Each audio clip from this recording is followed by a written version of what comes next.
सात भाई एक बहन की कहानी।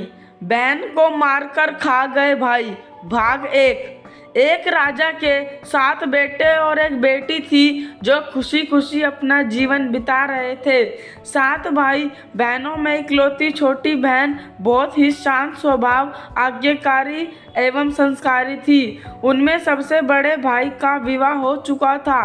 सातों भाइयों में सबसे छोटा भाई एक आंख से अंधा था। छोटे भाई के दिल में अपनी इकलौती बहन के लिए बड़ा प्यार एवं लगाव था। एक दिन बड़े राजकुमार अपनी पत्नी और अपने छोटे भाइयों को साथ लेकर अपनों खेतों में काम करने चले गए, क्योंकि उस जमाने में खेती बड़ी आपसी सहयोग में हुआ करते थे।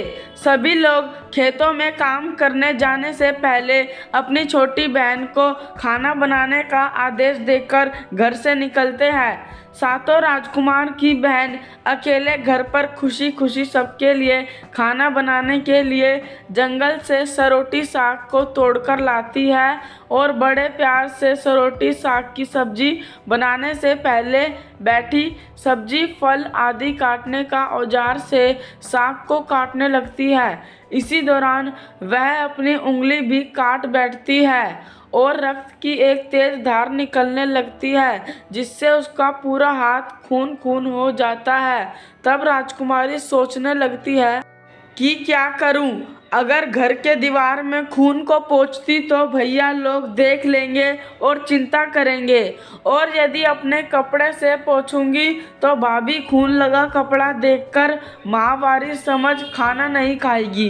राजकुमारी इस डर से सब्जी पकाने वाले छाता साग में सारा खून को पूंछकर खून को बहने से रोकती है। फिर इसी खून लगे साग को सब्जी बनाती है। जब उसके सारे भाई और भाभी अपने खेतों से लौटते हैं तो छोटी बहन हमेशा की तरह सभी के लिए साफ थाली में खाना और मिट्टी के लोटों में पीने के लिए पानी देती है, और सभी एक साथ खाना खाते हैं और पके हुए साग को देखकर खाने की जमकर तारीफ करते हैं। और वे सब अपनी बहन से पूछते हैं कि बहन, तुम्हारे द्वारा बनाया हुआ यह साग बहुत बार खाए हैं, परंतु आज की बनी सब्जी का स्वाद बहुत ही अद्भुत लगा। बताओ ना, कैसे और क्या क्या मिलाकर इतना स्वादिष्ट सब्जी बनाई हो? पहले तो राजकुमारी डर से सहम गई कि कहीं भाइयों को पता ना चल जाए कि मेरे हाथ की उंगली कट गई। फिर वह थोड़ा सोचकर बोलती है कि कुछ नहीं भैया, जैसे हमेशा की तरह सब्जी पकाती हूँ वैसे ही तो बनाई हूँ। राजकुमारी अगले दिन सातों भाइयों के अनुरोध पर फिर से एक बार वही छाता की सब्जी बनाती है, परंतु भाइयों को पिछले दिन के जैसा स्वाद नहीं मिलता। फिर ऐसा ही अनुरोध 3-4 बार हुआ, लेकिन खून लगे साग का स्वाद उनके मन मस्तिष्क से उतर ही नहीं रहा था।